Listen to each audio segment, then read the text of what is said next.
আসসালামু আলাইকুম, কি অবস্থা? সবাই কেমন আছেন? আশা বিশ্বাস সবাই ভালো আছেন। তো আজকে অন্যরকম একটা ভিডিও নিয়ে হাজির হলাম আপনাদের মাঝে। দেখতেই পারলেন আমি খিদ দিলাম মুখে, এখন টাকা দিব। তো আসলে এটা বিয়ের প্রোগ্রাম। বিয়েটা ফোনের মাধ্যমে হলো।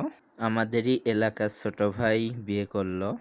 তো যদিও এই ভিডিওটা কালকে করা ছিল, আজকে পোস্ট করছি। তো আমাদেরকে ইনভাইট করেছিল, তাই আমরা ফ্রেন্ডরা মিলে এসেছিলাম দাওয়াত খাইতে। দেখতেই পাচ্ছেন আমরা খাওয়া দাওয়া করছি এখন। সবাই ওদের জন্য দোয়া করবেন, ওদের দাম্পত্য জীবন যেন সুখের হয়, শান্তির হয়, ওরা যেন অনেক ভালো থাকতে পারে, একে অপরের সুখ দুঃখ ভাগাভাগি করে নিতে পারে, আর সারা জীবন যেন একসাথেই থাকতে পারে। ভিডিওটা ভালো লাগলে লাইক কমেন্ট শেয়ার করবেন। আর সবাই ভালো থাকবেন, সুস্থ থাকবেন। আল্লাহ হাফেজ।